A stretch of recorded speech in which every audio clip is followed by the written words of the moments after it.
Morning all of you. मैं paper first ज्ञान तथा पाठ्यक्रम के अंतर्गत यूनिट 4 पाठ्यचर्या पाठ्यक्रम निर्माण के सिद्धांत पाठ्यचर्या के बारे में आप पढ़ चुके हैं। आज आप पाठ्यक्रम के बारे में पढ़ चुके हैं। आज पाठ्यचर्या के बारे में अध्ययन करेंगे। पाठ्यचर्या पाठ्यक्रम के लिए परंपरागत शब्दों में अपेक्षाकृत नवीन शब्द है। इसका प्रयोग पाठ्यक्रम के क्रमबद्ध स्पष्ट विषयवार एवं विस्तृत स्वरूप हेतु किया जाता है। पाठ्यचर्या पाठ्यक्रम के उस पक्ष को कहा जाता है जिसे कक्षा में प्रयोग हेतु व्यवस्थित किया जाता है। इसमें विषय वस्तु के अतिरिक्त शिक्षकों, छात्रों तथा प्रकाशकों के उपयोगार्थ सहायक सामग्री एवं कार्यविधि आदि के निर्देश भी सम्मिलित होते हैं।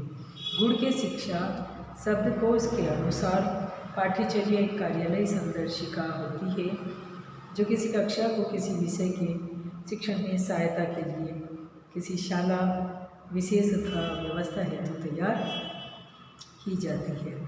इसके अंतर्गत पाठ्यक्रम के लक्ष्य, अपेक्षित परिणाम, अध्ययन सामग्री की प्रकृति एवं विस्तार तथा उपयुक्त सहायक सामग्री एवं पाठ्य पुस्तकों के साथ साथ अनुपूरक पुस्तकों, शिक्षण विधियों, सहगामी क्रियाओं तथा उपलब्धि मापन के सुझाव भी सम्मिलित किए जाते हैं। वर्तमान समय में पाठ्यचर्या शब्द का प्रयोग व्यापक अर्थों में किया जाता है। इसकी अवधारणा को समझने से पूर्व पाठ्यचर्या के प्रत्येक पक्ष पर विचार करना आवश्यक है। पाठ्यचर्या शब्द का प्रयोग व्यापक अर्थों में किए जाने के बाद इसमें सिद्धांत, कारण, विधि, उद्देश्य एवं उपयोगिता आदि तत्वों का समावेश हो गया है। दुबे के शब्दों में पाठ्यचर्या का आशय शिक्षण विषयों की उस व्यवस्थित रूपरेखा या क्रम से है जो कि उस विषय की उपयोगिता, आवश्यकता एवं महत्व से संबंधित होता है तथा इसमें विद्यालय, शिक्षक एवं समुदाय के उत्तरदायित्वों का समावेश भी होता है।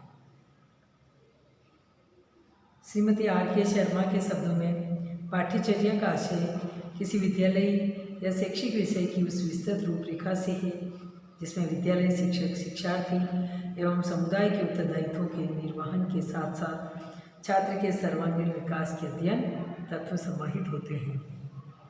पाठ्यचर्या की विशेषताएं। व्यापकता। फर्स्ट वन, पाठ्यचर्या में व्यापकता का दृष्टिकोण समाहित होता है। इसमें प्रस्तुत विषय के अध्ययन की विभिन्न प्रकार से प्रदान करने का विधियों, उद्देश्यों एवं प्रमुख सिद्धांतों का वर्णन किया जाता है।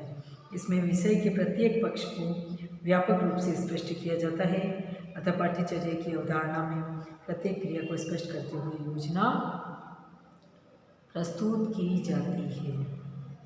नेक्स्ट है विषय की उपयोगिता। पाठ्यचर्या के अंतर्गत विषय की उपयोगिता पर भी पूर्ण प्रकाश डाला जाता है। आज से कुछ समय पूर्व पर्यावरणीय अध्ययन को प्राथमिक स्तर की पाठ्यचर्या में महत्वपूर्ण स्थान प्राप्त नहीं था, परंतु वर्तमान समय में इसको महत्वपूर्ण स्थान प्रदान किया जाता है। थर्ड पॉइंट है संसाधनों की उपलब्धता पर विचार। पाठ्यचर्या के अंतर्गत संसाधनों की उपलब्धता का भी ध्यान रखा जाता है। किसी भी विषय को पाठ्यचर्या में सम्मिलित करने से पूर्व यह विचार किया जाता है कि उसके लिए उपलब्ध संसाधन विद्यालय में पर्याप्त मात्रा में उपलब्ध है या नहीं। यदि संसाधनों की उपलब्धता नहीं होती है तो उस तथ्य को पाठ्यचर्या में कोई स्थान नहीं दिया जाता। नेक्स्ट पॉइंट है छात्रों का स्तर। पाठ्यचर्या के अंतर्गत छात्रों के स्तर पर भी विचार किया जाता है। पाठ्यचर्या में छात्रों के स्तरानुकूल विषयों एवं पाठ्य सामग्री का निश्चय किया जाता है। यदि छात्र प्रतिभाशाली है तो उनके लिए पाठ्यचर्या का निश्चय पृथक प्रकार से होगा तथा पाठ्यचर्या का स्वरूप उन छात्रों के लिए पृथक होगा जो कि मंदबुद्धि एवं सामान्य है। नेक्स्ट पॉइंट है शिक्षकों के दायित्वों की व्याख्या। पाठ्यचर्या के अंतर्गत शिक्षक के दायित्वों का वर्णन किया जाता है कि पाठ्यचर्या के पूर्ण करने में शिक्षक अपनी भूमिका का निर्वहन किस प्रकार करेंगे। नेक्स्ट पॉइंट है सामाजिक आकांक्षा का समावेश। पाठ्यचर्या में सामाजिक आकांक्षा का समावेश होता है। जैसे प्राचीन काल में समाज की आकांक्षा आदर्शवादिता एवं आध्यात्मिक विकास से संबंधित थी, इसलिए पाठ्यचर्या का स्वरूप आदर्शवादी व्यवस्था पर आधारित था। वर्तमान समय में समाज की आकांक्षा में परिवर्तन हुआ है और समाज की आकांक्षा वर्तमान समय में प्रयोजनवाद से संबंधित है। नेक्स्ट है 7th पॉइंट, राष्ट्रीय आकांक्षा का समावेश। राष्ट्रीय आकांक्षा भी पाठ्यचर्या का प्रमुख भाग होती है।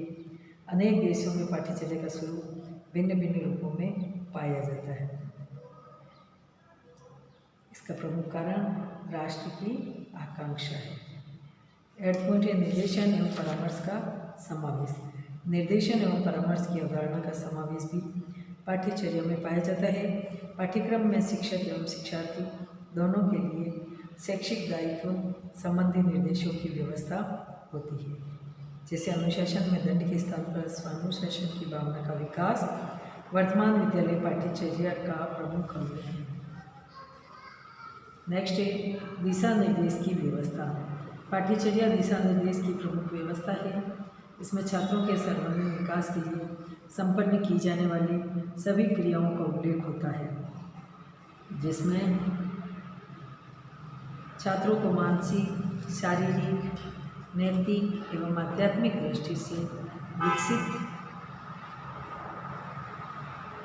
किया जा सके तथा देश के लिए योग्य नागरिकों का निर्माण किया जा सके, क्योंकि पाठ्यचर्या निर्माण के भी उद्देश्य होते हैं।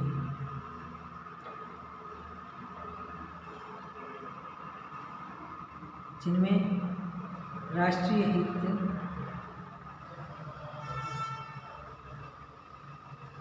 एवं सामाजिक हितों का समावेश होता है।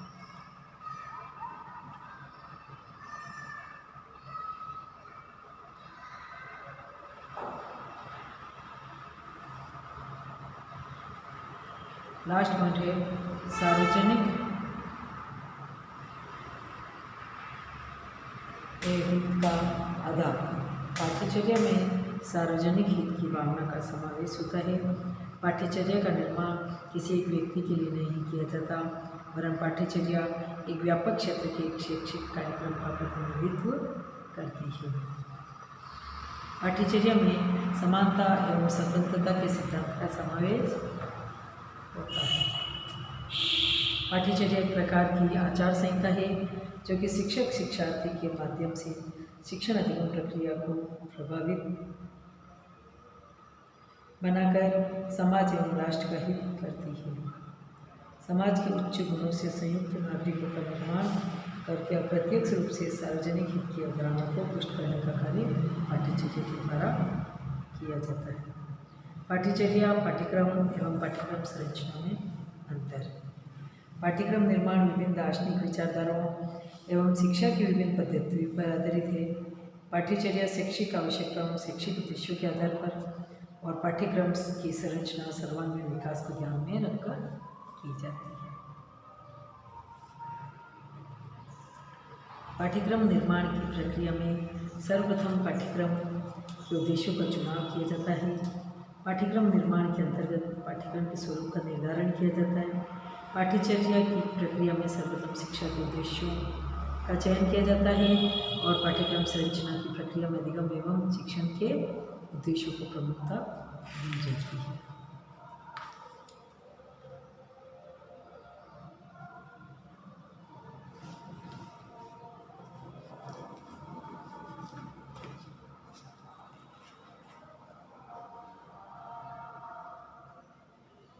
पाठ्यक्रम निर्माण का क्रम चार्किक रूप में चलता है। पाठ्यक्रम निर्माण पाठ्यचर्या की प्रक्रिया अतीत से वर्तमान की ओर और पाठ्यक्रम संरचना में वर्तमान के संदर्भ में भविष्य पर बल दिया जाता है। पाठ्यक्रम निर्माण में सिद्धांतों के आधार पर कार्य किया जाता है। पाठ्यचर्या में इन सिद्धांतों की उपयोगिता और लाभ का उपयोग किया जाता है। पाठ्यक्रम संरचना में इन सिद्धांतों को व्यवहारिक रूप में प्रस्तुत किया जाता है। पाठ्यक्रम निर्माण में समाज और राष्ट्र की आकांक्षाओं पर बल दिया जाता है। पाठ्यचर्या में समाज और राष्ट्र के साथ साथ अभिभावकों, छात्रों और शिक्षकों को भी सम्मिलित किया जाता है। पाठ्यक्रम की संरचना की पाठ्यक्रम निर्माण एवं पाठ्यक्रम विकास के आधार पर निर्मित किया जाता है। पाठ्यचर्या के निर्माण में वैज्ञानिकता, आदर्शवादिता एवं सैद्धांतिकता को प्रमुखता दी जाती है। पाठ्यचर्या में उपयोगिता को प्रमुख माना जाता है। पाठ्यक्रम की संरचना में व्यवहारिकता पर बल दिया जाता है। पाठ्यक्रम निर्माण का प्रमुख उद्देश्य शिक्षण अधिगम के लिए विषय वस्तु का निर्धारण करना। पाठ्यक्रम विकास का प्रमुख उद्देश्य विषय वस्तु का विकास करना है और पाठ्यक्रम संरचना का उद्देश्य विषय वस्तु को प्रभावी एवं व्यवहारिक रूप प्रदान करना। पाठ्यक्रम का निर्माण एक निश्चित समय पर किया जाता है। पाठ्यक्रम का निर्माण एक जटिल एवं सैद्धांतिक प्रक्रिया है। पाठ्यक्रम के विकास की प्रक्रिया निरंतर चलती रहती है। पाठ्यक्रम का विकास एक सतत एवं व्यापक प्रक्रिया है। पाठ्यक्रम संरचना का भी निश्चित रूप होता है। पाठ्यक्रम की संरचना व्यवहारिक प्रक्रिया होती है। अब यह पाठ्यक्रम के निर्धारक।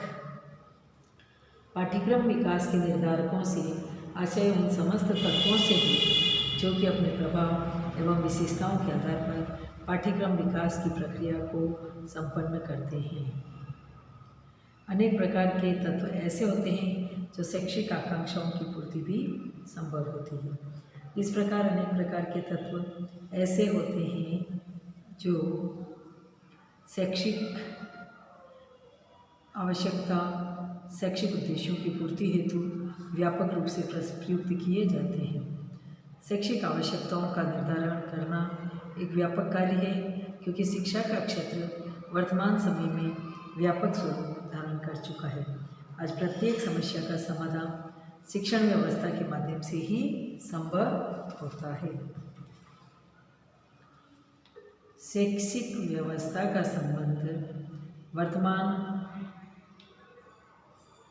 समय में समाज का निर्धारण भी व्यापक रूप में किया जाता है। इस प्रक्रिया के परिणाम स्वरूप पाठ्यक्रम का विकास होना भी स्वाभाविक है।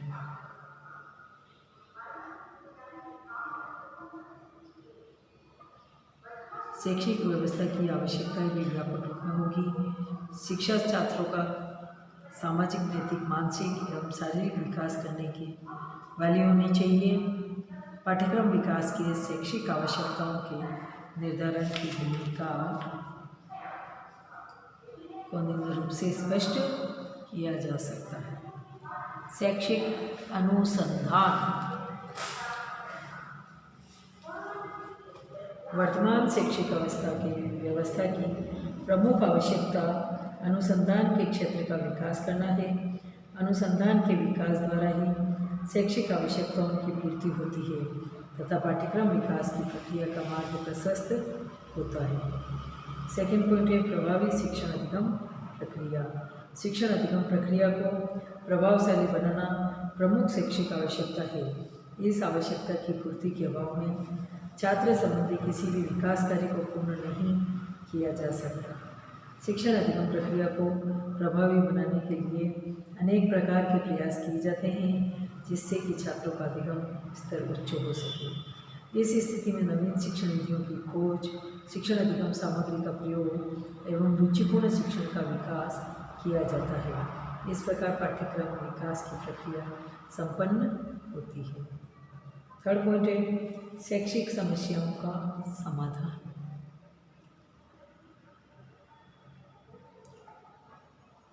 वर्तमान समय में शैक्षिक व्यवस्था संबंधी अनेक समस्याएं उत्पन्न होती है जिनका समाधान करना शिक्षा की प्रमुख आवश्यकता है। इन आवश्यकता की पूर्ति भी पाठ्यक्रम विकास को संभव बनाती है। जैसे छात्रों में अनुशासनहीनता की समस्या है जिसके कारण छात्र न तो स्वयं पढ़ते हैं न दूसरे छात्रों को पढ़ने देते हैं। इस समस्या के समाधान हेतु विभिन्न विद्वानों के विचारों का अध्ययन करने के पश्चात स्वानुशासन की भावना का विकास करने की प्रक्रिया को मान्यता प्रदान की जाती है तथा अनुशासनहीनता के कारणों पर विचार किया जाता है।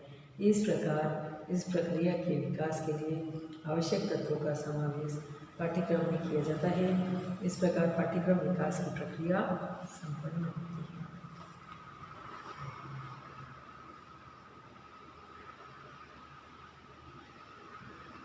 फोर्थ पॉइंट है शैक्षिक वातावरण का निर्माण। वर्तमान समय में शिक्षण अधिगम प्रक्रिया की प्रभावशीलता में शैक्षिक वातावरण का निर्माण करना एक आवश्यक तथ्य है। इसके अभाव में शैक्षिक व्यवस्था एवं शिक्षण अधिगम प्रक्रिया प्रभावहीन हो जाती है। फिफ्थ पॉइंट है बालकों का स्तर ज्ञान। शैक्षिक व्यवस्था की प्रमुख आवश्यकता बालकों के स्तर का ज्ञान करना है। ज्ञान के स्तर के अभाव में किसी भी शैक्षिक प्रक्रिया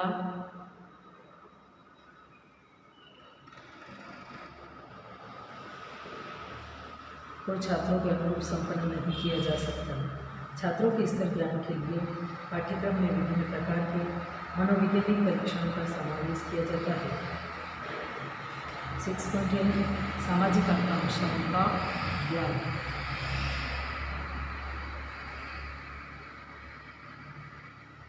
सामाजिक आकांक्षाओं की पूर्ति के अभाव में कोई भी शिक्षा व्यवस्था सफल नहीं मानी जा सकती, क्योंकि प्रत्येक शैक्षिक व्यवस्था की प्रमुख आवश्यकता एवं दायित्व सामाजिक आकांक्षाओं की पूर्ति करना है। इस कार्य के लिए पाठ्यक्रम में सामाजिक आकांक्षाओं के अनुरूप परिवर्तन करना आवश्यक है। नेक्स्ट पॉइंट है पाठ्यक्रम सरगामी क्रियाएं। वर्तमान समय में शैक्षिक आवश्यकताओं के निर्धारण में पाठ्यक्रम सरगामी क्रियाओं को प्रदान किया जाता है, क्योंकि पाठ्यक्रम सरगामी क्रियाओं के अभाव में छात्रों का सर्वांगीण विकास संभव नहीं। नेक्स्ट पॉइंट है इससे पाठ्यक्रम का विकास भी संभव होता है तथा शैक्षिक आवश्यकताओं की पूर्ति। पाठ्यक्रम सरगामी क्रियाओं के विभिन्न प्रकारों के कारण भी पाठ्यक्रम का विकास संभव होता है। शैक्षिक गतिविधियों की आवश्यकता भी वर्तमान शैक्षिक व्यवस्था की प्रमुख आवश्यकता है। किसी भी छात्र को क्रियाशील रखने के लिए पाठ्यक्रम में विभिन्न प्रकार की गतिविधियों का समावेश करना आवश्यक है। गतिविधियाँ जैसे कहानी, चुटकुले, कविता आदि से संबंधित होता है। इनका प्रयोग प्राथमिक स्तर पर व्यापक रूप से किया जाता है। शिक्षण अधिगम सामग्री को शैक्षिक व्यवस्था का प्रमुख अंग माना जाता है। आज किसी भी शिक्षण विषय के पाठ्यक्रम को उस समय तक पूर्ण नहीं माना जा सकता जब तक कि उसमें शिक्षण अधिगम सामग्री का समावेश न हो। 10th पॉइंट है दक्षता विकास। वर्तमान समय की शैक्षिक व्यवस्था दक्षता आधारित है। प्रत्येक पाठ्यक्रम का उद्देश्य दक्षताओं का विकास करना होता है। दक्षताओं के विकास हेतु विभिन्न प्रकार की गतिविधियों का समावेश भी पाठ्यक्रम में होता है। इस प्रकार पाठ्यक्रम का विकास संभव होता है। जैसे छात्रों में हिंदी भाषा में विभिन्न कौशल का विकास करना, इसके लिए शिक्षक द्वारा छात्र के लिए विभिन्न गतिविधियों का आयोजन करना, कहानी सुनना, अपने अनुभव सुनाना, चुटकुले सुनाना तथा पाठ्यक्रम का विकास इससे संभव होता है। नेक्स्ट पॉइंट है इसका अंतर्राष्ट्रीय आकांक्षा। वर्तमान समय की शैक्षिक आवश्यकताएं राष्ट्र एवं समाज तक ही सीमित नहीं है, वरन इनका क्षेत्र अंतर्राष्ट्रीय आवश्यकता एवं आकांक्षा भी है। वर्तमान समय के शिक्षित व्यक्ति से अपेक्षा की जाती है कि उसमें विश्व बंधुत्व एवं अंतर्राष्ट्रीय सद्भावना के प्रति सकारात्मक दृष्टिकोण हो। इसलिए शिक्षक प्रशिक्षण के पाठ्यक्रम में छात्राध्यापकों को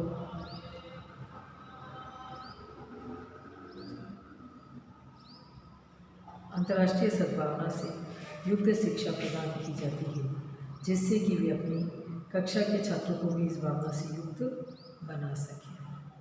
उपरोक्त विवेचन से यह स्पष्ट होता है कि शैक्षिक व्यवस्था के व्यापक स्वरूप के कारण इसकी आवश्यकताओं का निर्धारण भी व्यापक रूप में होता है। वर्तमान समय की शिक्षा प्रणाली छात्रों के एकांगी विकास के स्थान पर सर्वांगीण विकास की अवधारणाओं को पोषित करती है, जिसके परिणाम स्वरूप पाठ्यक्रम का स्वरूप भी व्यापक रूप में दृष्टिगोचर होता है। आज प्रत्येक संस्था, समाज एवं राष्ट्र की आकांक्षा शिक्षा से संबंधित होती है।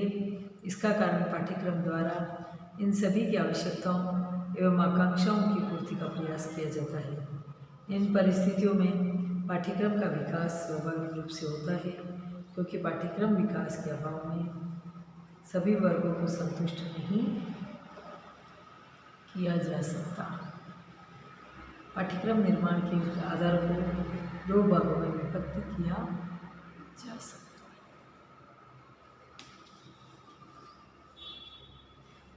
विभिन्न दार्शनिक विचार और शिक्षा की विभिन्न प्रवृत्तियाँ।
छात्रों की आर्थिक भिन्नता एवं पाठ्यक्रम।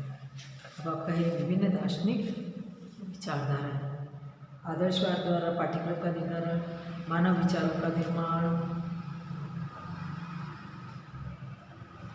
करना, ज्ञान और मुक्ति तथा क्रिया पर आधारित, मानव सभ्यता के आधार पर व्यक्ति तथा समाज की जीवन रक्षा करने वाली, और प्रकृतिवाद द्वारा पाठ्यक्रम का निर्धारण, यथार्थवाद द्वारा पाठ्यक्रम का निर्धारण, प्रयोजनवाद द्वारा पाठ्यक्रम का निर्धारण। फिर है शिक्षा की विभिन्न प्रवृत्तियाँ।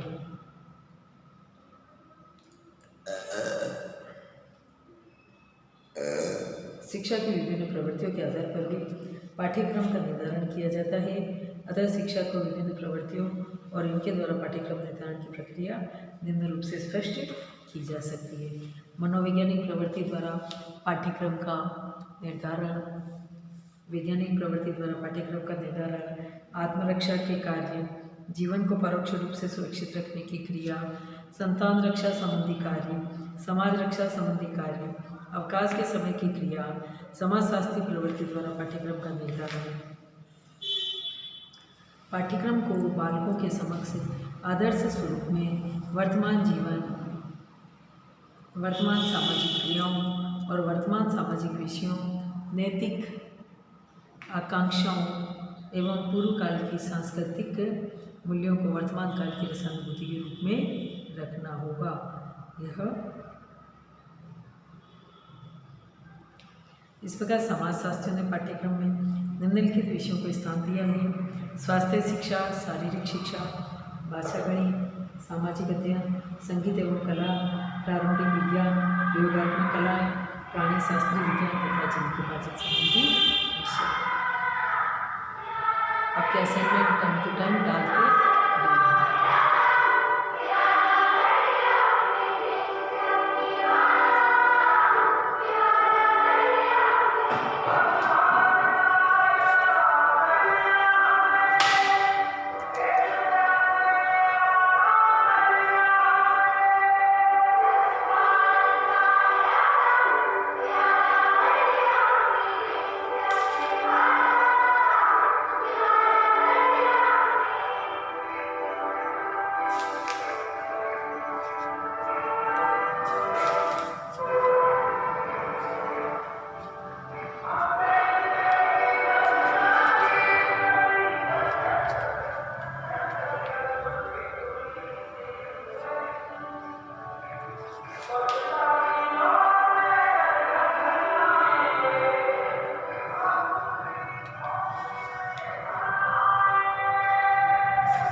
टाइम टू टाइम आपको डालने हैं और सिस्टमेटिक तरीके से आपकी अटेंडेंस उसी के